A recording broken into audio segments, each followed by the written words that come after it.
Hey guys, Scott here, Telecom Guy 10. As usual, haven't done a video in a while. Well, I have a big announcement for you that I'm real excited about.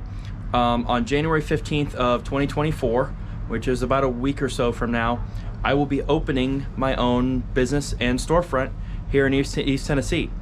My business is called Tennessee Technology Solutions, and I've leased an office space in the town that I live in, and I'm hoping that I'll be successful. So I wanted to kind of share this with you guys, and there's no script or anything as usual, so I'm probably going to be bouncing all over the place, so you'll just have to bear with me. But I'm real excited to show you guys. I've been working on it for a few months, and I'm looking forward to the grand opening event, which will be on January 15th at 11 a.m. Eastern.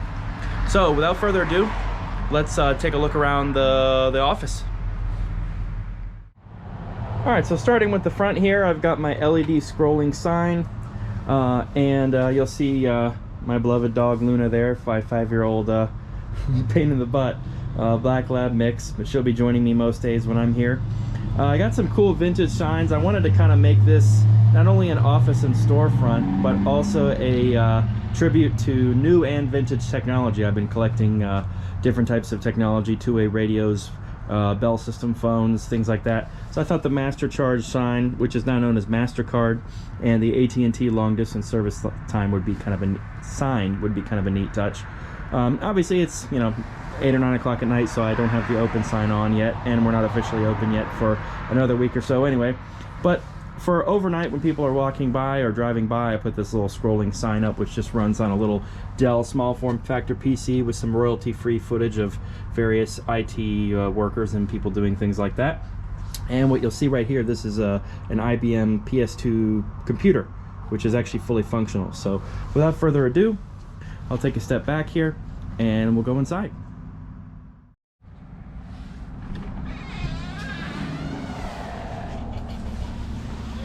Alright, so when you first step into here, you'll be greeted by what is going to be our public use internet kiosk. There are a lot of folks in my town that are below the poverty line, so I'll be offering and working with a local nonprofit called the Hiawassee Outreach Program. We'll be doing some things like resume building, computer courses, things like that. But this will be a public use computer kiosk where people can come in, check email, renew their license plates, things like that. And moving on, so we've got our front counter here, business licenses, phone. This is just basically just an area where I can greet people as they come in. I've got business cards, warranty policy, some signage I worked on, things like that.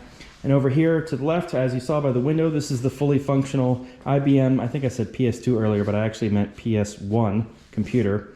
And it runs Windows 3.1. It is a fully functional computer, so you can put a floppy disk in there with games. I have been working on that. I've been using archive.org, and this got this little locking floppy disk container here, if I can get it to open for me. All right, well, you get the idea. Oh, there we go. So yeah, you see, I've got SimCity on DOS in there, as well as some other colored discs, and then of course you've got the back of the monitor display there. Got some computers here that I need to get going, and this is just an empty cabinet for now. It's just functioning as a piece of furniture, and I'll be playing music with a Bluetooth speaker right there. Got a whole bunch of computers, used computers and monitors over here. And this is, of course, Luna's little laziness station right here. And over here we've got, this is going to be more like a little mini conference table where I can meet with someone and, discuss two-way radios or whatever things they might be interested in ordering, or meet with a client or that kind of thing. Right now it's functioning as a display of an ESI phone system. And after I'm done putting this video together, I'm actually going to be doing another video featuring this phone system, because there's almost no content on YouTube about this particular brand of phone system, so I wanted to create one. All right, moving forward, this is my favorite part of this entire office. This is a Drexel Enterprises Western Electric phone booth. It is a fully functional phone booth, and it includes the actual 3-slot payphone that is functional. I did hook it into the phone system here, so you can actually place a call out from it if you'd like. It even has the fan, which I don't have power hooked to right now, but if I were to turn that on, the exhaust fan does actually come on. And of course you can, you can close the door to the phone booth as well. And over here, using actually the existing display, this building actually used to be a gun store that closed down about 2 years ago, and the previous person put a lot of money into it. And there used to be a display with all of the rifles, which I'll cover that in just a minute. But they are the ones that did all the interior work. So this was the ideal place for me. Obviously, I'm just leasing the space, so unfortunately I can't really drill holes in walls, so I had to run cable overhead, which isn't ideal for appearances, but it is functional. But this is just a display of some of my favorite Bell System phones, just all the different colors of the 500 set. You've got, you know, orange, gold, then the slightly different, I think it's harvest gold, the different wall phones, the signage. This is a lineman's wrench that one of my clients generously gave to me, that he restored. He restores tools. I'm actually trying to convince him to start a YouTube channel. I think he'd be a really great YouTube personality. That being said, there's some different phones here, like the 565 over there, which is the 5-line phone that runs on 1A2 systems. You've got some Northern Telecom phones at the bottom there. But just a good variety of things there. That is my office, which I'll get to in just a minute. And panning around here, there's Luna again. Yeah, as usual, big pain in the butt. But as you see here, we've got a lot of space in here. I do plan on doing, I might be doing some ham radio testing here, some GMRS licensing here. So if people are wanting to get their GMRS license, I will help guide people through getting that done. But as you can see, it's a very functional space. It's got great lighting. I've still got lots of work to do. I've still got stuff I've got to put away, but for the most part, I've gotten started on things. Like I've got a couple laptops here for sale. This is a little charging station. I've got some Kindles for sale, an iPad. This is a bank charger of Motorola HT750 UHF radios. I haven't decided whether these will be for sale or whether I'll be making these available for companies to lease. These are some VHF Kenwood TK290s. It's an older radio, but they're still perfectly good for I have these programmed for MERS, the license-free channels. So they work great for that. And these are my Motorola DTR series. They're the 650, 550, and 410 series radios. These are the 900 megahertz license-free radios. These will also be available for rental. And then of course here I've got another display of vintage phones. These are the touch-tone ones, all in different colors. And you see you've got the stowaway phone there. I believe it's called the Mediterranean, if memory serves. A pretty rare phone there that a friend of mine, Peter, was nice enough to give to me. That is a Horizon PBX. It's an early analog digital hybrid business phone that went on the Horizon PBX in the late 70s, early 80s. Those are actually extremely hard to find now because I think most of them just got thrown away. That is an aqua-colored 5-line business set right there, which is pretty neat. Those are hard to come by. And moving over here, we've got another display of two-way radios. All of these are functional, some of which will be for sale on my business's eBay store as I get them listed. So I'll put a link in the description for that if you see anything that you're interested in. And then this is a little area just where you can kind of stage radio products here as well. Also, I'll be introducing a product that's custom to me. A good friend of mine has a company that does 3D printing in Western North Carolina, and he designed this cup holder mount for HT series Motorola radios. And this is a prototype, so I'll be gauging some interest. So if that's a product you think you'd be interested, definitely let me know in the comments. And once I make them commercially available for sale, I can make another video featuring those.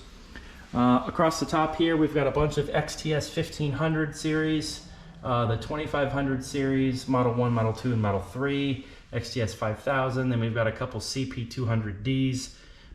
These are DMR digital radios. These will do analog or DMR or both in the same code plug if you program them, provided you buy the license, because you can actually order these licenses or order these radios as analog only, or you can order them with DMR capabilities. They're awesome radios. And I'll have those available for sale as well. Down here we've got a couple of XTS 5000s. These I actually have programmed as scanners for the local Tennessee trunked radio system for police, fire, EMS, things of that nature. 2233. 2233. So that's those there. Those will be for sale as well. Right here, this is the pride and joy of the showroom in terms of two-way radios. This is an Apex 7500 or APX 7500 series VHF high power and 7,800 megahertz medium power mobile radio. That's the brain right there. And this is the Motorola 09 control head. This is the highest end control head that Motorola makes at the moment that I'm aware of. It's a super awesome control head. It has the ability to control, as you can see, it's clearly designed for a police and fire. This is a public safety designed in mind. So you've got buttons here for strobes, the emergency button. This is designed for different modes of lights. So like this would be just lights, this would be lights and sirens, and this would be lights and sirens with different patterns. You can adjust the brightness up or down. You can put it in day or night mode. You can also just turn the display off if needed. Like if you're trying to be covert, you can just turn the display off as needed. Yeah, you've got volume over here. You can change channels. As you can see, I'm also a licensed ham radio operator, so this is what I use as a base radio. If I'm here and feel like talking on the radio, I will key up on here. All right, so that is the showroom / storefront. And without further ado, we'll move back to my office.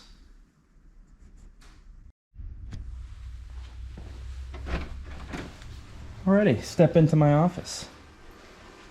Alright, so this area over here is where I'll be doing most of my work for my day job during the day, as well as any YouTube content or things, any editing or preparation will be done at this desk. I also have some ham radio DMR hotspots, and so I've got my Motorola XPR 4550 base radio there, power supply with an additional pigtail if I want to do some radio programming. I've got that available here.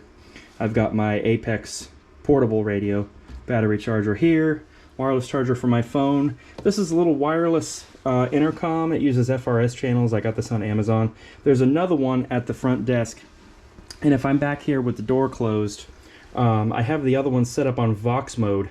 So if someone makes noise coming in, like when the front door opens, I'll actually, it activates kind of like a baby monitor, and I can hear somebody coming in, so I'll know to either say, hey, I'll be right with you, or to come out and greet them and help them out. So I've just got standard 2 monitors here. I've got a little sound bar that does audio conferencing capabilities. It's got buttons there, which is pretty nice for doing video calls and things like that. Just got standard Cisco gigabit IP phones. I'm just running Call Manager Express. It was just something I had already pre-configured, and the phones were gigabit, so it allowed me to daisy chain the network connection. So it minimized the amount of cabling that I had to do. I just ran one cable to the phone, and then out of the back of the phone, I ran it to whatever computer or other device. And this is an L-shaped desk. I got this down in Chattanooga. It was completely free. Company was downsizing their office suite, so it's actually like an 80s mid-century modern, but it's a solid wood desk with steel handles. It's a really nice desk. Got it completely for free. Just had to throw it in the back of my Toyota pickup and haul it off. This little desk set is really neat. I got this when I was in Japan in January of, in January 2020. It's got a Japanese Rolodex in it, and it's also got a stamp kit, which of course, you know, it's 30 years old, is no longer functional. I found out later this actually says Honda Cars. It's for a Honda car dealership, so I guess if you bought a car from them in the 80s, or maybe this was somebody on somebody's desk there, but this, as far as I know, is still an active Honda dealership. This part is pretty neat. It's actually a calendar. The red character is Sunday. So as the months move along, you can change what day of the week it starts on by sliding it left or right.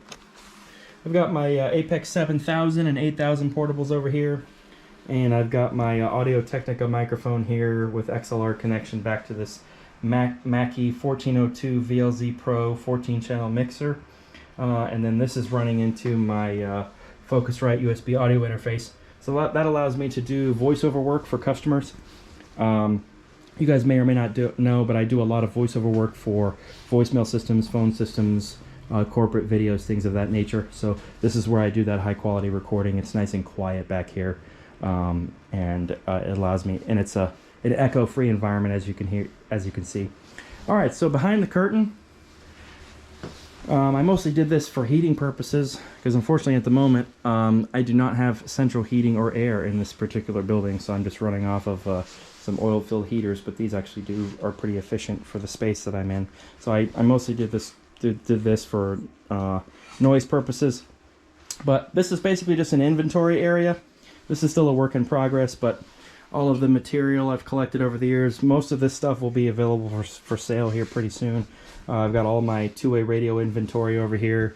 I'll be listing quite a few CDM series mobile radios, and in both UHF and VHF. I've also got a box of 19 ICOM IC F221S. They're either 40 or 45 watt 8-channel screenless. They don't have screens. Mobile radios. Those will be available as well. I got brand new mics for those in here. And this is some of the APX radio mobile parts down here. I've got mounting brackets. Basically everything you need to run two-way radios I've got over here. I've got a bunch of stuff here, extra Cisco phones. This is some IP door phones, like door intercoms that you'd press to get in a building, things like that. I've got a variety of antennas over here ready to go if anyone wants to purchase a radio and have it installed. I have all the material needed to do. You'll see that's my VHF Apex 7000 there. Got some keyboards, mice, things of that nature. And of course we got the water heater, and this was a shower that obviously I've disconnected and tied off. But other than that, it's a small office, but it's a great starting point.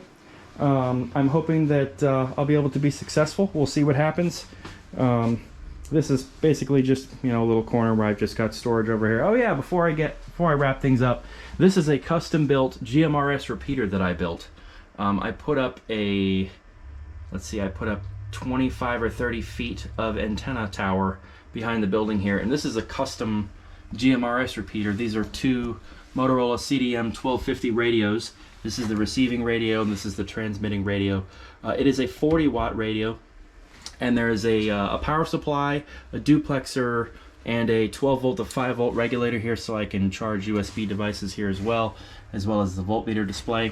If I, as the repeater owner, want to talk on the downlink frequency, I can actually do that with this microphone that's clipped right to the side. This is actually a 19-inch audio equipment case. So it actually has a front and a back that I can put on, so this is easily portable. I just unplug the power cord, stick it in the back of the unit, put the covers on, and I can grab these handles and take it wherever I need to go. So it's really great if I go to a car event up in the mountains where there's no cell coverage, things like that. Like I spend a lot of time at the Tail of the Dragon. Anyone that knows me knows that. And this is usually what I bring with me for events, so that way I can provide radio coverage for everybody where the portables tend to have difficulty. And of course here, that's the restroom. You guys have all seen a restroom, so I'm not really going to cover that. But other than that, I think that about wraps it up. I'll make my way out of the office here back to the storefront, and then we'll call this a wrap. We'll say goodbye to Luna real quick, and just do another quick sweep around the room here. Like I said, the grand opening event will be January 15th of 2024. And I would greatly appreciate it if you guys want to follow my business's Facebook page, things like that. I would greatly appreciate it, and I hope to see you guys soon. Take care in the meantime. See you later.